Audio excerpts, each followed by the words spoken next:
Hey, welcome to Soshe. Thank you. Come on in. This is Obsessions With, and I'm Ty Haney. It's a podcast, a vlogcast, where I interview close friends of mine and the founders building the most successful and most loved brands and businesses today, where we focus on their obsessions, what they're most obsessed with in their personal lives, the core obsession that drove them to create their businesses in the first place. Introducing Sahar, founder of Soshe. She's a proud Persian woman building the beauty products she always wanted to see in the world. She shares the rituals, essentials, and little luxuries she's most obsessed with right now. Wow! Hi guys, how are you? I'm Ty. This is so awesome. This is where the magic happens. Oh yeah, this is our bullpen. That's what we call it? Yeah. And The war this room. reminds me a lot of early OB days, which are like, you gotta treasure these moments. Yeah. You might be moving out of this office? Yeah. This might be our last few weeks here. But It's we so love cool. this place. Where you can all see each other, it's amazing. Yeah, I know. Maybe sometimes too close to Yeah, each you're other. like, Yeah. move it, pal. Take us on a tour. Okay, so this is our Hall of Mirrors. This is where we film a lot of our TikTok lives and our content. So we're going live on TikTok like 2 to 3 times a week here for a few hours at a time. And then when this isn't being used for TikTok lives, we're filming all social content. So we're pumping out videos every day. And so multiple hours a week, it's you talking about it, or multiple, who's We have in it? we have live hosts, we have Okay. makeup artists, we have like models come in and we do demos and master classes and So things cool. like that. And then sometimes it's me. Sometimes it's me being like, here's a new product, or like I really like talking about the behind the scenes of product development, because my favorite part about the job is product development. So I'm like, I like to be like, this is how it is actually built. Because you see a lot of like the curated behind the scenes. So I'm like, here's all this shit that you have to do to like bring a product to market. Let's be real, totally. It's Yeah. nuts. Wow, cool. We're coming back to this room. Yeah. And then we have a really old LA bathroom. It's kind of giving chateau vibes. It really is. She is perfect the way she is. With the dusty pink and the Those burgundy. floors are so hard to clean. It's like the worst. And then this actually used to be our office. So we used to fit all of us in this tiny room, and then we hired 2 more people, and we were like, this doesn't fit at all. So this has kind of become like our break room. Okay. So yeah, it's like we don't know what to do with her. I love it. She exists. But, so are you responsible for this image? You're like, what do we do here? Tell me. We don't know. This is from an event, and we like put this somewhere. But do you do all of the creative end to end? Oh yeah, That's yeah. more so what I'm asking. Yeah, okay. Are you responsible? Handcuffs. Yes, we have an amazing photographer that we work with on a monthly basis, and just to keep getting the creative out, Fresh. I think is really Okay. important, because I think it's creative is so expensive, and especially as a beauty brand, we're not launching newness all the time. But it's how do it needs to you look and feel fresh? Yes, like how do you bring a new energy into it, like through campaigns and through Shade Story, which we can get into, but it's freaking expensive. Okay, yeah, totally. The name Soshe. Give me the background. So Soshe is 2 words in one. It's like Soshe deserves better makeup. We were talking, we're all like put our heads together. Like one of our names got denied by our lawyer because it was too close to a dating app, and we were like, oh my gosh, like we need to pivot. We need to pick I something saw else. it like Rhea Yes. or something. Wait, how do you know that? Wait, that's crazy. The internet. Yeah, our lawyer was like, hey, like, that's not gonna fly. So we were all in a cafe. We were also at USC at the time. And we were like describing who she was. So we were talking about like what she wanted, what she was looking for in her makeup bag, like kind of like her standards. And so we kept saying like, so she wants clean beauty, but she wants it to really work. So she wants shades that are actually designed for her features. So she wants it to be really safe on her acne prone skin. And then we kept saying like, we're like, so. And it was like so clear that But the name. you guys all kind of came, your pattern recognized, you're like, that's it. Yeah, one of us was like, Soshe. And then it was like, Soshe. It's like that just felt Very chic, It yeah. felt out. I think once we said it once, and I don't think any of us questioned it again, which is why I was like, especially if we have a 3 co-founding team, like there's so many different ideas and personalities, but when you all lock in and you're like in lockstep on the idea, I was like, okay, This is trademark it. was available, website was available, all the social yeah. channels. I was like, this is All it. signs Like point towards exactly. this is it. Yeah, but people do call it Sosh, but I'm like, Okay. it's a good opportunity for us to be like, well, here's what it actually means. Right. I love that. 2 guy co-founders. Yeah. Like, how did you little spirits come together to start this? Yeah, it was a college class project. We were in like this startup incubator at USC, I was studying computational neuroscience. Aiden was studying Can you tell us that again? Go a little slower. Computational neuroscience. And then to this. And then to this. Okay. It was like, it was such a crazy time. I honestly, I just wanted to be a part of a club that I was like, let me do something fun. Like, let me do something different. And so my 2 co-founders now, one of them was in business and the other one was in this Ivan and Young Academy. It's like Dr. Dre's academy. It's like all those savants go there. Yeah. They're like so crazy. He had a 3D printer in his dorm room. Okay. And so we all came together and we had this idea for a brief level makeup brand. And it all kind of stemmed from each of us had like a deep love for beauty. So Junie was at like Johnson & Johnson working in brand management, but I think he after school or no? Like during and a little bit after. Yeah. I'm like, you guys are young. I know. It's like the timelines are like fuzzy. Recent. Yes. And he was like, loved the beauty space so much, but it was also like hard to do something really innovative and hard to be close to her and what she was actually asking for. And then Aiden was this like product savant. He was so good at like the technical side of it, like the touch, the feel, the experience. And we gave him, this mascara to 3D print, and he had a 3D printer in his dorm room. We like went around to all these different like competitions and pitch shows and all these things, and we were pitching out this mascara, and that was like during USC. And so all 3 of us, for me, I had a really different approach. Obviously I wasn't in the beauty space at all, but computational neuroscience, but my mom, my mother, that's hot. It was actually really fun. I loved my major. I don't regret a thing. But like, tell me a little bit more about what that means. Like what, I guess it's math and brain oriented. It's like, how do you build ML, like models and things like, how do you get to, it's like combining linguistics, philosophy, computer science, and neuroscience, which is essentially like AI, when you really break it all down and like learning it step by step from like that framework versus, because like AI in 2017, it was obviously around and a lot of people were trying, but not at this level. But it's like coming fast and furious and like established. Yes, and it was really, really cool to kind of dive deep into the legislation behind AI, also the data sets that were being used for AI, also the lack of women in AI, and that these data sets were heavily skewed towards more, these developers that were more going on like male-centered data sets. So it was really interesting. Like, and the bias and all of that. Exactly. Like we're learning all about that, and then also bringing in the neuroscience, like bringing in like literally like how we work and function as a society. Like that, I just loved it. So cool. It was so cool. I wish I used it more in my day-to-day, but when I was growing up, my mother were Persian, came to the U.S. from Iran, from the revolution. And if you know any Persians, were like beauty queens, also love to party. My mom was like, I am not, just because I had kids, like I'm not partying. Yeah. So she would be going out Tuesday, Wednesday, Thursday, Friday, Saturday. Here in LA. Okay. In LA, yeah. And she was like going out with her friends. They would be like, we call them mehunis in Persian culture. It's like you just get together with friends and family. And so she was like, oh my gosh, I have a daughter, and she's gonna see me leave all the time. Like I need to figure out a way to get her to be like excited. So she would be like, come do my makeup. I was like 6 or 7. So I would sit in her vanity and I would do her makeup. Since you were tiny, that's so I was a precious. little itty bitty. And then she'd put me to bed. She would take it all off because it was awful. It was like horrible makeup. Right, at that age, you're like... oh my gosh, I was like purple and pink and orange. It was like too much.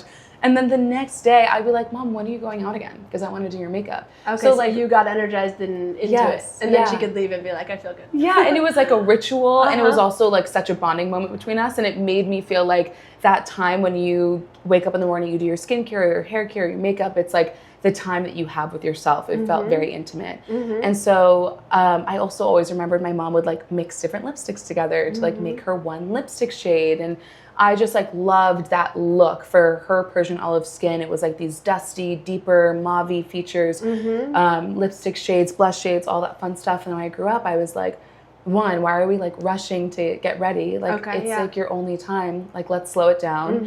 And 2, where are the shades that my mom used to like mix together? Right, like, I don't see them. I can't find them. Like I don't see myself in the makeup that I want to buy, which was makeup that was clean, that was safe on my skin because I'm super acne prone. Okay. And so we developed this one shade called Speakeasy, and that is like the one shade my mom used to mix together, and like that has been like our hero shade. Like that's been like the thing that has feel like really people connect with us the most. But really, like Junie and Aiden, to go back to like the three of us, we just, I don't know, I think the universe puts people together in places and moments of time that you can't explain it, you can't recreate it. It's like you just have to take advantage of it. And we have worked together since we were like in our early 20s, graduated in 2021, been working on Soshe ever since, launched it end of 2022. Yeah. And now we're going into Ulta. It's so nuts. Which is so incredible. Crazy. I know, I actually need to post it today. I need to post it like right now, which is so funny. You want to? Yeah. I know, I need to actually do it. Take a break.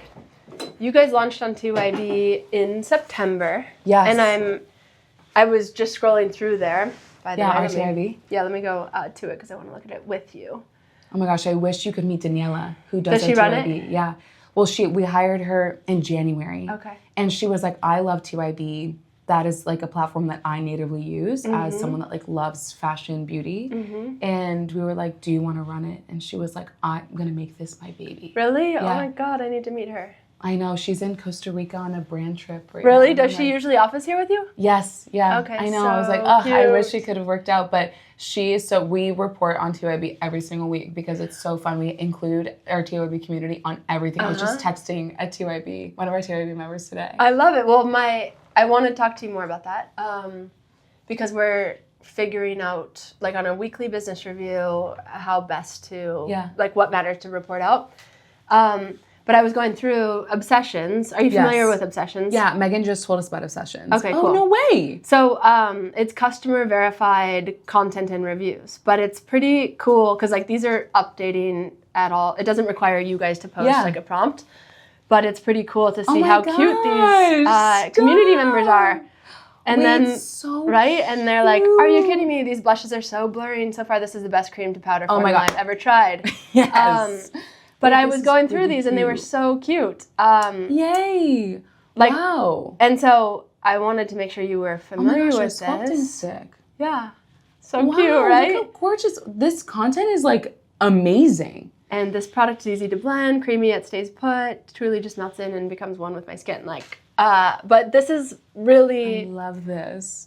What this was designed for in a lot of ways, where it's just like surfacing authentic, real content from customers. Wow, this is crazy. Yeah, it's beautiful. Oh my gosh. It's like all of our products too. This is holy smokes. I want to take you through, but there's like a constant flow of this. Yeah. But again, like from real customers. And my point in bringing this up was really like you guys, I'm curious kind of starting a brand today-ish. Obviously it's not today, but your more early innings. Yeah. As you think about community and just like, obviously there's social channels, just like what matters to you as you think about building a strong brand. Yeah, we're like obsessed with her and what she wants. Like when we develop products from what she's asking, they perform significantly better than if we're just like, we think it could be this. Like we think this is the shade or this is the product. And the only way that we know what she's thinking of is if we're communicating with her. If we're like in that constant conversation on all channels, on TYB, on TikTok, Instagram, email, all the different customers. I think that for us has been the like single most important factor driving our success is because we're not a celebrity brand. Yeah. We're not a makeup artist brand. We're not an influencer brand. What are we if not making products for her and filling her makeup bag? Right. And that closeness. Yes. Yeah. Oh my gosh. Like the beige blush. We launched this beige blush. I posted a video about it. I was like, this is one of the blush shades we didn't launch. And we had like thousands and thousands of comments being like, why wouldn't you launch this? Okay. Please launch this. And so I was like, okay, if we launch this because I'm nervous about the shade, I'm only doing it with you guys. So we put out an application. In like 12 hours, we got like almost 1,000 applications. We picked 50 customers, not influencers, not creators, 50 customers. And we did 2 rounds. So we sent them the lab samples and like the clear plastic, whatever.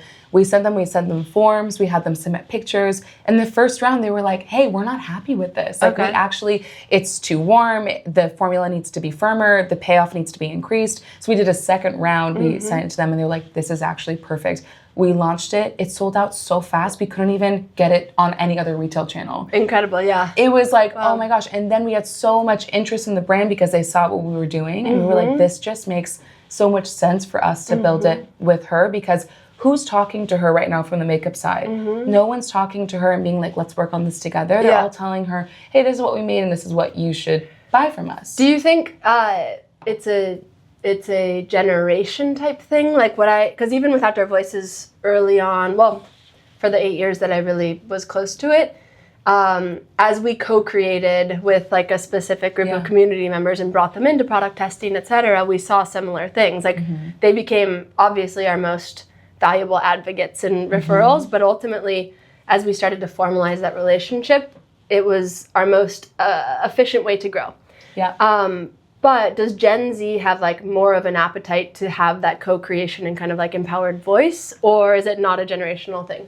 It's so funny because I have so many older women that are like, I'm still not being spoken to. And then we also have, I think, the younger, like the Gen Alpha, Gen Z. That one is an interesting one because they have so much viral content coming to them constantly that their attention span maybe isn't exactly like we can't grab them for the length that we could develop something together. But I do think that they're aware of what's going on and they see the process. They're like, I watched you build this with your community and I now really want to be a part of it. Right. So that they're funny. They're a funny generation and it's fun to like kind of figure out who they are. But we've seen that we like to call them like Zillennial.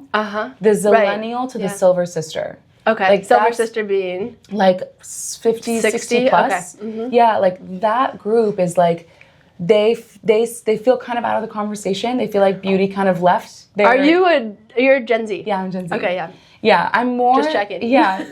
Junie is our millennial. Okay. So we think, we're like, you're so ancient. And he's like, I'm actually like not even 30. Junie, like, you're a dinosaur, man.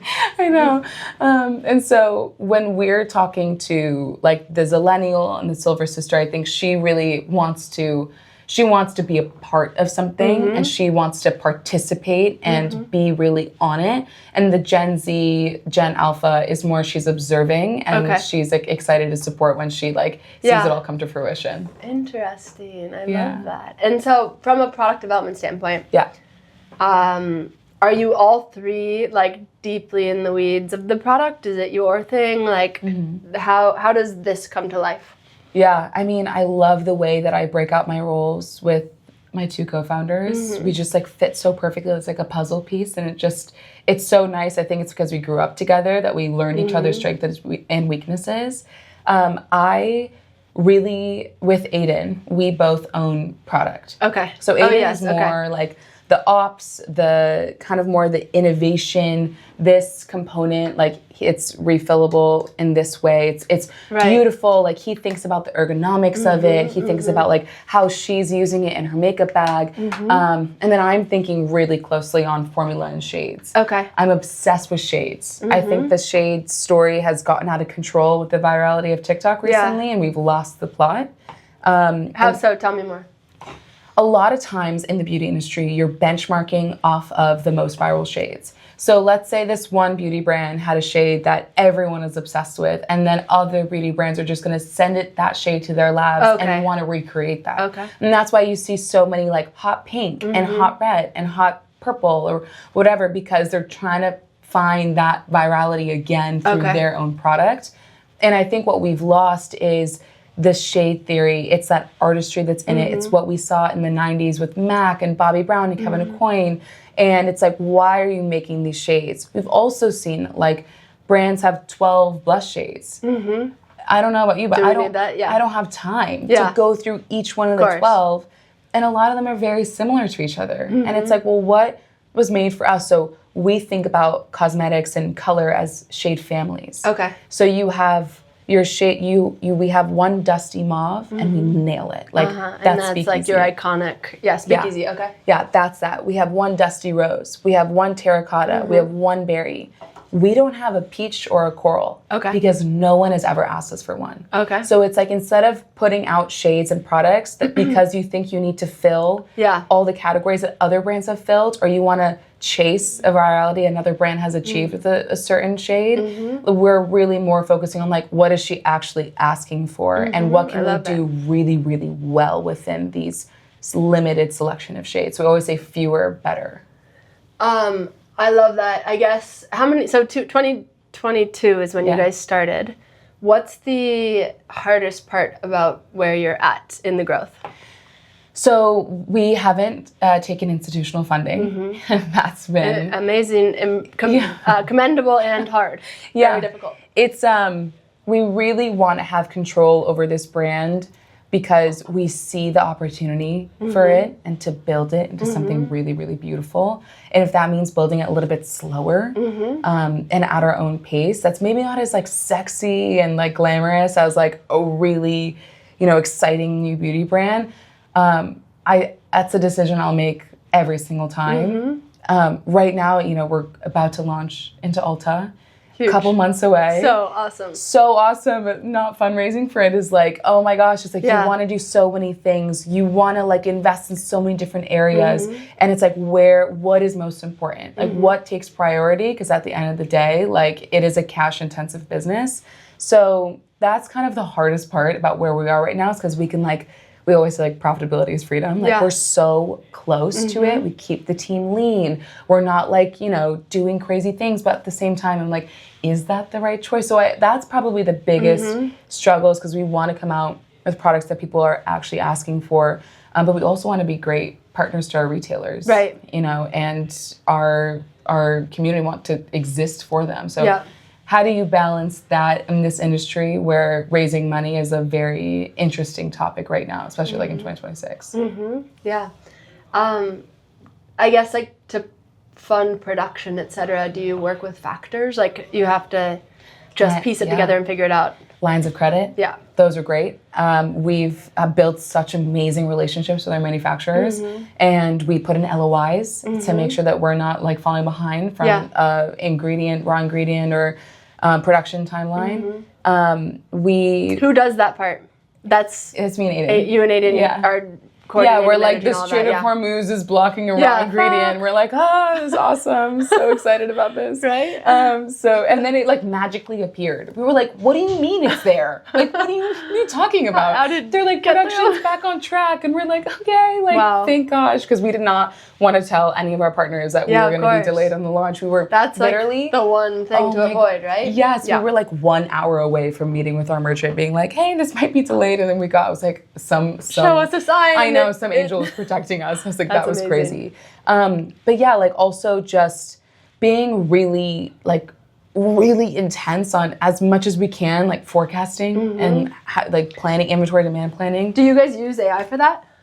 We're starting to. Okay. I mean, we have to. I mean, at this point. Yeah, it's curious because some people don't, but I like that. That's the thing that can make or break you. I remember with Outdoor Voices, like this one pink legging we bought so much and never should have, and it fucked us. Yes. But I think with AI, like we can be a lot more precise, and so I would assume. Yeah. There's so many variables when you're forecasting. Like it's an art and a science. Yeah. You're never fully sure. Yeah. And if you have something that can kind of analyze the data at such a different speed and also viewpoint, you can always put your own input in, right? But it doesn't hurt. We need to reflect. Just more brain power reflecting back to us. I've also been in that. We invested way too much in one lipstick that we were like, this is it, we're gonna go right, and then you're like, it died. It sold out once, and then we couldn't get the momentum back, and we were like, what were we thinking? Like, are we okay? Right, I get it. It was awful. It happens. I'm curious, how old are you now? 26. 26. So I, with Outdoor Voices, had started at 23, so kind of a similar path, but I'm curious, is life for you like all work, or do you find time for other things? I know you were just with Elena, but I'm interested, like, from a personal standpoint, are there things outside of work that you can be deeply obsessed with or, like, find as, like, a pressure relief? Yeah. Should I show you right now? Please. Are you ready? You're prepared. Oh, I love it. Okay, this is like your therapy. This is beautiful. This is my knitting project. So good. This is going to be a poncho. Okay. And so when I need to like de-stress, or if I'm on a plane because I'm traveling like constantly, I pull out my knitting, I pull out my pattern, and I just knit. Like, this has been... It doesn't look like you're new to knitting. No, you know I'm new. What's up. Really? I'm telling everyone. Is this pointel? What do you call this? Like, I don't even know what this is. It's just so a pattern. Cool. It's like, it's not as hard as you think. Once you get it down once, you're like, oh, I can do this. Yeah, you just have to be counting. Okay. Which is nice, because for me... You're into math and numbers. I like to count. I like to have a pattern. I like to have, like, a perfect result. Like, I don't like things to be, like... subjective. I'm like, this has to be it. And I also really, I mean, this, if you're a knitter, like, you probably could do this. My next project is going to be like a sweater or something, which I'm really excited about. But you need to focus. Okay. You can't be like knitting. Right, you got to be present. Which is why I pick patterns that like you are counting. Okay. Because if I just did like a big scarf, like I could just be like la da da. Yeah, but you're over here still. This one I'm like 1, 2, 3, 4, 5, 6, 7, like double knit. Like it's like it's so different. So cool. This is what I've been obsessed with, and it's so funny because for Christmas, the whole team, we didn't know we were getting each other for gifts. They all got me different knitting things. Stuff? Oh knitting card and knitting yarns, like spindler thing, so like a set of needles. I was like, guys, I'm so predictable at this point. And poncho means you need an armhole or don't? No, so basically I'm going to keep knitting this until it's like really tall, and then I'm just going to sew the seams together. And it's just going to... Okay, so you can avoid the armholes until the next project. Exactly. Got it. I have a knitter teacher in... Studio City. Okay. Her name is Edith. That you Zoom with or you go to? No, I go. Wow, we all sit around a table. It's a bunch of older women with like the most gorgeous heirloom jewelry pieces. They are such a hoot, like this bunch, and they all just knit together. So on Saturdays or after work, if I have time, I'll just go and I'll knit with them. That is awesome. And that's been so fun. And they like love to see me, and they're like, tell me everything. So they like to tell everyone that comes in, like, she has a makeup brand. I'm like, they're my biggest fans. That's so cool. So funny. Let's do what's in my bag. Yeah. Yeah, you ready for it? You already saw it. We saw it. Now show us more. Oh my gosh. Okay. Here's a few things. Obviously, how do you want me to do this? I can rapid fire. Yeah, whatever feels right. What's in my bag? I'm always taking my knitting with me. Like, I take this with me everywhere. I have a little knitting bag. I didn't bring her today. And I have extra yarn just in case, because I'm running out. So if I really get in the flow, I'm strapped. It's so good. Essentially. So that's really important to me. That's the first thing. And then the rest is like not as fun. Also, so sorry about this room being so hot. It's like we're sweating. If you see a glow, it's sweat. Okay. It's intentional. Celebrating sweat over here. The next thing, I always have stationery with me, a planner and a notebook. I'm left-handed. I can't freaking deal with getting, because I like inky things. It's always, I know, it's so sad. Wait, tell me, like the page binder? Yes, because when you write with your left hand and you have like an inky... You smudge it. You smudge it, and then you have smudge, and then it's all smudge, and it's so sad. So top spiral notebooks. I throw with my right and I write with my left, because they don't ever teach you, they don't ever think, okay kids, who's not right-handed? Right, okay. They just say, this is how you like live life. And then always Japanese are the best at stationery, so a Japanese planner is just the best planner. And I always need to write things down, because if I don't write every single thing down, like actually physically write it, which is a lot, I won't remember it. But is it the like process of writing it down that makes you remember it, or do you refer back? I refer back to it. You do? Oh, yeah. I never do. Every single time I have like a single thought, or like send text, or like, because I'm always, when I'm seeing people, I'm like, I'm gonna do this, I'm gonna do that, and then I like walk away, and then it's like poof, it's gone. So if I don't write it down and refer back to it, I'm not gonna remember it. Okay. Okay, guys, where is this little thing? Where is that? It's so tiny. Did it? Oh. What is this? Oh, yeah. I'm Persian. I am so hairy. I have little chin hairs. I need that tiny thing. I'm like, what is that? I have done laser hair removal literally 25 times. Okay. Like, I should be in a class action lawsuit against Seth Laser. Sorry, I just can't. You can bleep that out. But I feel like always having a little tweezer, because if I'm like, I don't have time to get back home. Right, and you spot something. I'm like, oh, this is so annoying. So love my little baby tweezer. I need that. Okay, awesome. This one is, I've never heard anyone talk about this before. This is called Ombre Natural Fragrance. Basically, I'm going to give it to you. Mm-hmm. You rub it, and you could put it here, on your hair, on your neck, like all over. People chase me down. It smells delicious, yeah. It smells so good. I've had people like pull me and be like, is this you? Like, are you smelling like this? I was given this by a friend because I did that to her. And she was like, she sent it to me. She goes, she's going to be so mad. She goes, please don't tell anyone about this scent. No one else can smell like this. Because I don't want everyone to smell like this. Right. But it's been to a point, I had this really adorable waitress come up to me in Charleston, and she was like, I love your scent. Can I, like, what is it? And I told her. She came back and she goes, do you have it on you? I was like, oh, like in your bag? Like, I was like, I think so. I said, do you want me to check? She goes, yes. And I opened my bag. I took it out. She was like, can I use it? I was like, oh my God. Sure. And the rest of the time, she was like, I'm getting so many compliments. I'm like, I don't know what is in this, but it's something crazy is in it. Yeah, that's what I said. It smells familiar. I don't know what it is. I don't know why people love it so much. It smells, I don't know. I mean, it smells familiar in an amazing way, but like maybe also the oil format's like extremely evocative or something. Yeah, like I feel like most fragrances don't last. And this one is an oil. Right, and it like sinks into your skin. Okay. Do you know this one?